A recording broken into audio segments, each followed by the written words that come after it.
Así ocurrió la reforma de Hilaire Belloc en Convicción Radio.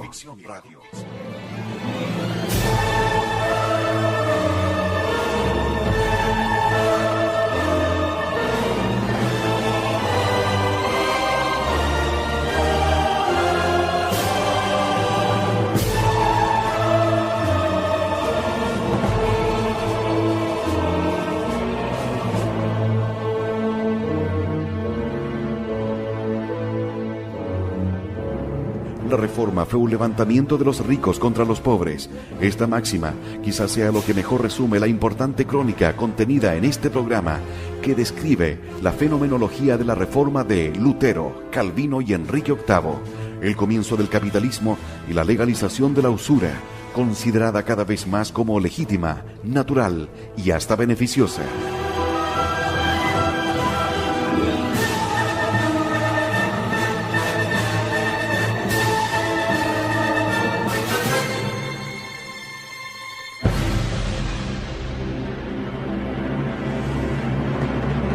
Así ocurrió la reforma de Hilaire Belloc en Convicción Radio. Capítulo 5. Calvino. Segunda parte.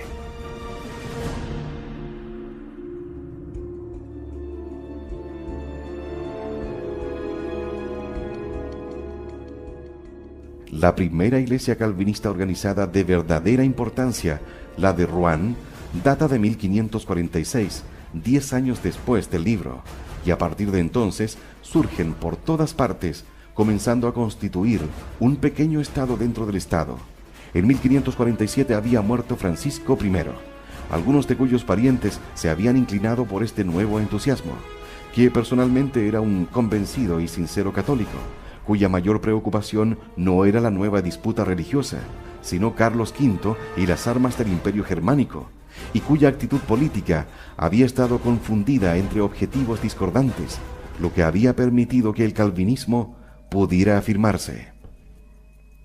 En Inglaterra, Enrique había conservado con toda la fuerza del Estado el apoyo de la mayor parte de los prelados a él sometidos, y ciertamente el de la masa del pueblo, el cuerpo principal de la ortodoxia católica.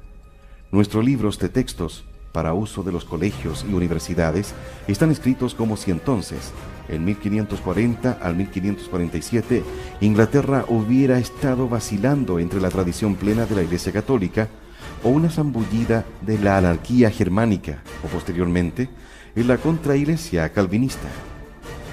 Eso no es historia, es propaganda anticatólica, impuesta por el moderno sistema del examen compulsivo e ideada para presentar al protestantismo como algo innato en la mente inglesa. La verdad histórica es que, aunque inevitablemente se producían numerosas discusiones acerca de lo que agitaba a toda Europa, tal como hoy hay innumerables discusiones acerca del comunismo, la masa del pueblo inglés todavía se veía menos afectada por el anárquico movimiento anticatólico que cualquier otra en Europa, y casi nada por el nuevo anticatolicismo organizado de Calvino. Hasta entonces, tan solo un grupo de intelectuales, con escasos seguidores, había sido influenciado por ese entusiasmo. Aparte de un puñado de hombres y mujeres exaltados, como suele encontrarse en cualquier disputa intensa, quienes, en distinto grado, atacaban alguna porción de la doctrina católica, era una minoría impopular, repartida entre una camarilla académica, cuyo poder derivaba de la inteligencia y de la posición clerical de sus miembros, y el grupo, numeroso y creciente, de aquellos a quienes se había permitido compartir con Enrique las riquezas robadas a la Iglesia. En realidad, estos sentían como cada vez más necesario el obstaculizar la reunificación con la cristiandad. Debían su posición a la discusión de los monasterios, tal como la oportunidad para los reformadores académicos, como Ridley, les había sido brindada por la ruptura con Roma. Pero la masa principal del pueblo inglés respaldaba al rey, en aquellos sus últimos años, 1540 al 47, en su determinación de conservar en vigor todo el cuerpo de la práctica y la doctrina católica. El casamiento de Enrique con Ana de Cleves, que nunca fue una real aproximación al movimiento germano de desunión, fracasó. Y es posible o probable que cuando Enrique murió, casi al mismo tiempo que Francisco I, estaba considerando su reconciliación con la sede papal.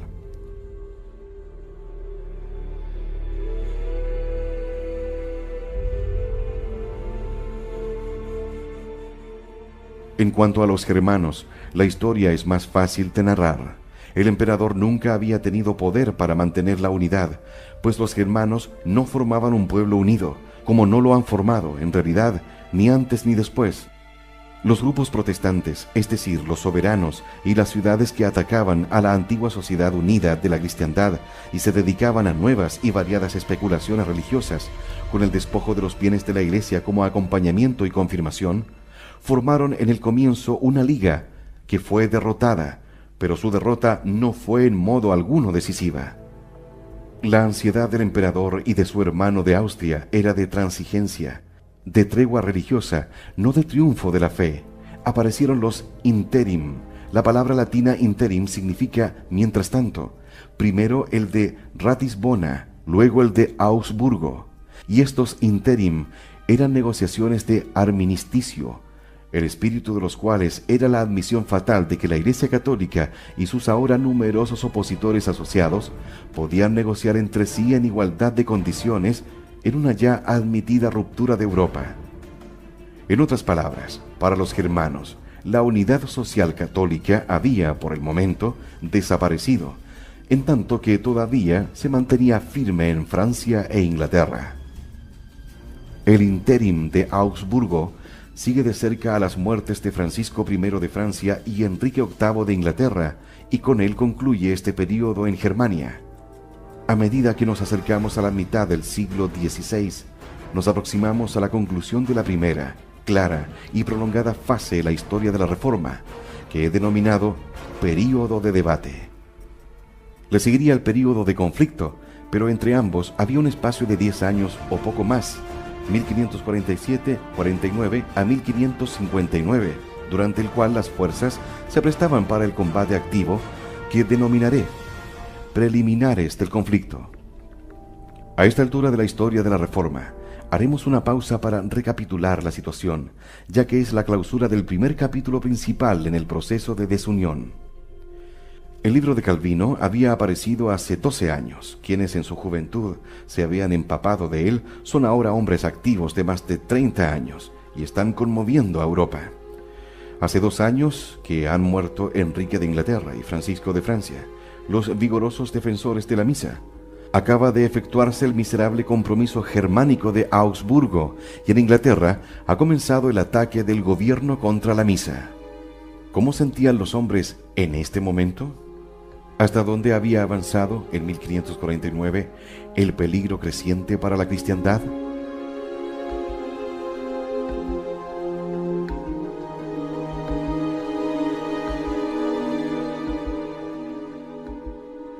Tomando a Europa en conjunto, había existido hasta entonces una amplia libertad de expresión. Se habían producido disputas violentísimas y una melee de sentimientos nacionales, nuevas doctrinas, odios de clase, objetivos personales, ambiciones dinásticas. Esta confusión se basaba en la libertad de discusión y en el hecho de que aún no existía en parte alguna una división neta entre adherentes y disidentes ortodoxos y contradictores. El espíritu de la época era ecuménico. Toda la Iglesia iba a ser alterada para su beneficio o conservada para su beneficio en su antigua forma, o iba a admitir una mezcla de reforma y conservación. Había habido numerosas luchas esporádicas y se había empleado mucha fuerza persecutoria, pero las cosas no se habían concretado en bandos opuestos, menos aún en batallas. Ahora, alrededor de 1549, la grieta comienza a aparecer en plenitud.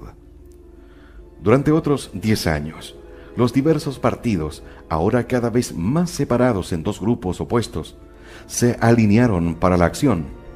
Llega entonces la otra fecha crítica, 1559, cuando los nuevos millonarios de Inglaterra llaman a Isabel para que sea su soberana, pues veían en ella al jefe conveniente.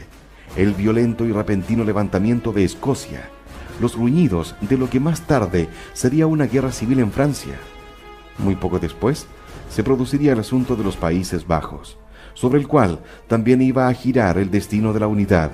Hasta 1549, la cuestión había permanecido abierta para un acuerdo, aunque se hacía más dudoso con cada año que transcurría hacia esa fecha. Después de 1549, la guerra estaba en el horizonte.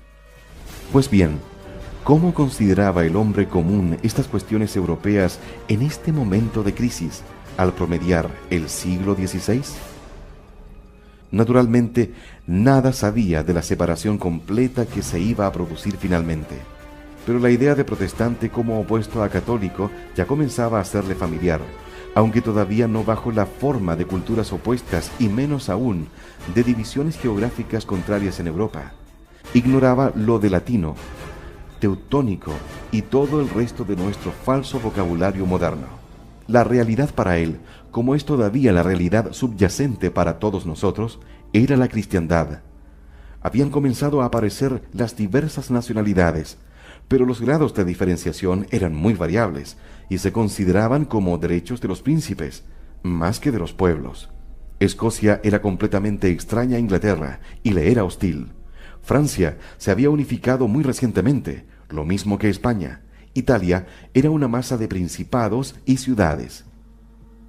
Los germanos, una masa aún más incipiente de gobiernos locales, en su mayor parte muy pequeños, bajo la supremacía nominal del emperador. Los maometanos ya habían intentado forzar las puertas de Europa y podían irrumpir en cualquier momento.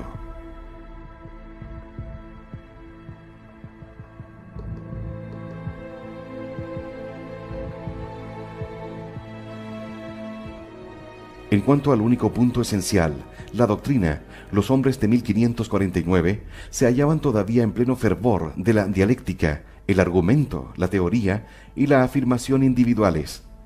Luteranos y Zwinglianos disputaban aún sobre los sacramentos, y los anabaptistas combatían a ambos, junto con docenas de tendencias diversas, todas las cuales, por supuesto, coincidían en el ataque a la organización tradicional de la Iglesia encabezada por el papado y a la majestuosa estructura de la Iglesia universal.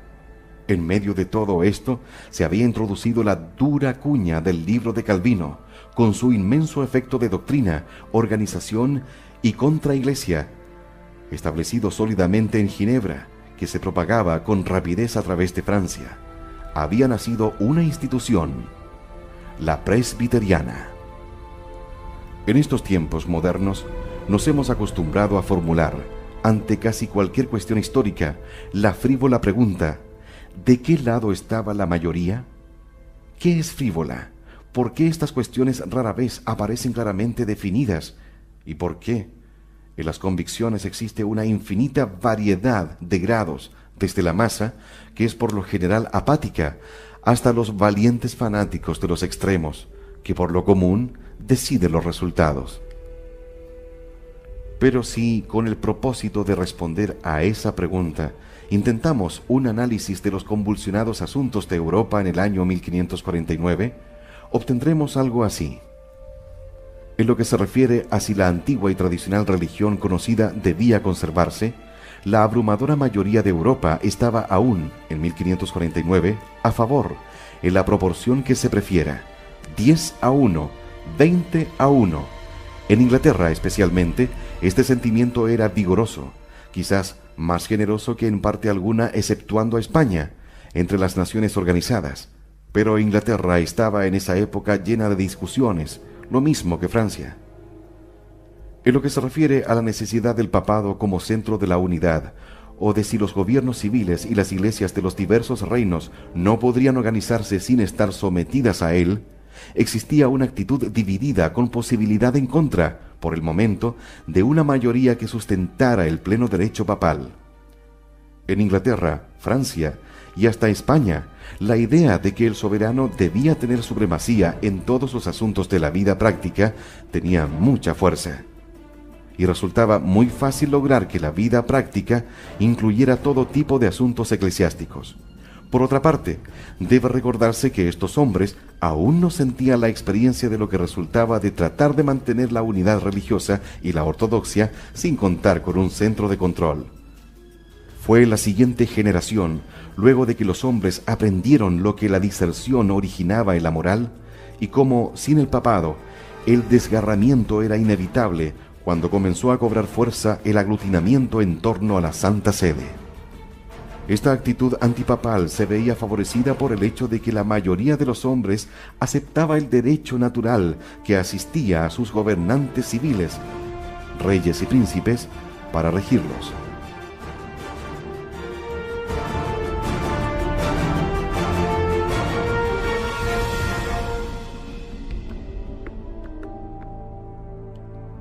Por las conversaciones habituales y las protestas contra las recientes corrupciones en la corte papal, y en especial por la memoria de los impuestos clericales.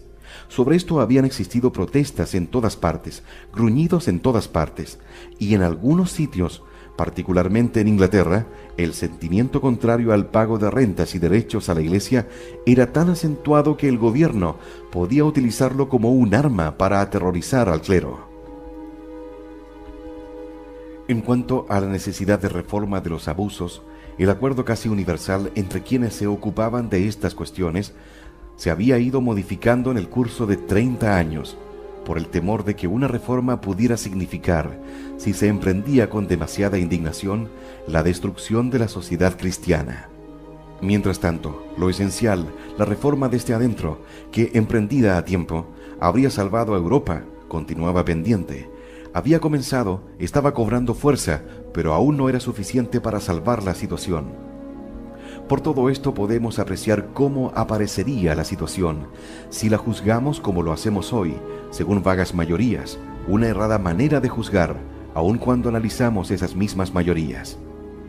Pero cuando se trata de indicar los centros de intensidad, los polos de energía, los focos, los puntos de conducción, entonces la cuestión ya estaba definida en 1549, aunque la verdadera batalla aún no había comenzado. La cuestión se planteaba entre dos fuerzas. Por una parte, existía ese instinto que todos llevamos en nuestro interior, de que Europa es católica y que debe vivir como católica o morir, de que en la anárquica rebelión religiosa se encerraba un peligro mortal para nuestras artes, nuestra cultura y para aquello de donde proceden, nuestra visión religiosa. Por la otra parte, había surgido un odio intenso, feroz y creciente contra la misa, los santos sacramentos, todo el esquema trascendental, un odio tal que todos quienes lo sentían formaban una alianza común a despecho de innumerables diferencias. Este odio se alimentaba de la indignación popular original contra la corrupción del clero y en especial contra sus exigencias financieras. Pero ese odio era mucho más antiguo que estos problemas surgidos en el último período medieval. Era tan antiguo como la existencia de la Iglesia Católica en el mundo. Era tan antiguo como los comienzos de la predicación de Jesucristo en Galilea. El genio de Calvino le había dado una organización, una planificación y un núcleo. La conciencia católica y el opresivo odio contra la fe católica estaba ahora, en el medio mismo del siglo XVI, a punto de enfrentarse, de chocar en una batalla que concluiría desgarrando nuestra cultura, en dos mundos opuestos que continúan siendo enemigos hasta nuestros días.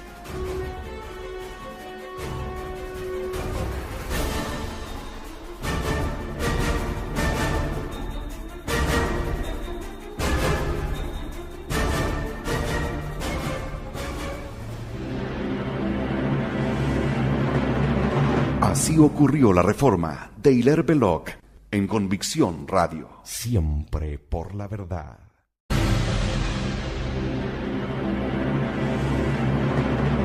Así ocurrió la reforma de Hilaire Belloc en Convicción Radio. Capítulo 5. Calvino. Segunda parte.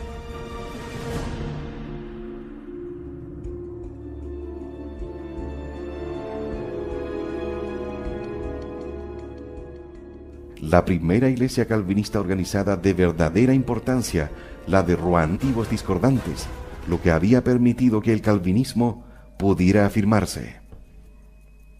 En Inglaterra, Enrique había conservado, con toda la fuerza del Estado, el apoyo de la mayor parte de los prelados a él sometidos, y ciertamente el de la masa del pueblo, el cuerpo principal de la ortodoxia católica. Nuestros libros de textos, para uso de los colegios y universidades, están escritos como si entonces, en 1540 al 1547, Inglaterra hubiera estado vacilando entre la tradición plena de la Iglesia Católica. Fue un levantamiento de los ricos contra los pobres. Esta máxima quizás sea lo que mejor resume la importante crónica contenida en este programa, que describe la fenomenología de la reforma de Lutero, Calvino y Enrique VIII, el comienzo del capitalismo y la legalización de la usura, considerada cada vez más como legítima, natural y hasta beneficiosa.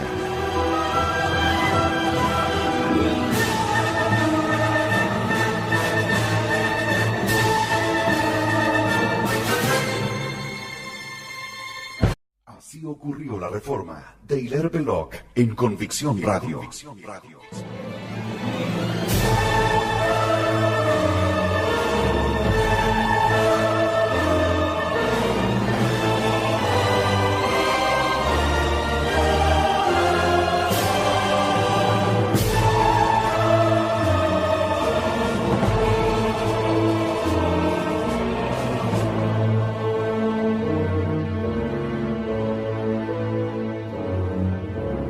La reforma data de 1546, 10 años después del libro, y a partir de entonces surgen por todas partes, comenzando a constituir un pequeño estado dentro del estado. En 1547 había muerto Francisco I, algunos de cuyos parientes se habían inclinado por este nuevo entusiasmo, que personalmente era un convencido y sincero católico, cuya mayor preocupación no era la nueva disputa religiosa, sino Carlos V y las armas del Imperio Germánico, y cuya actitud política había estado confundida entre objetivos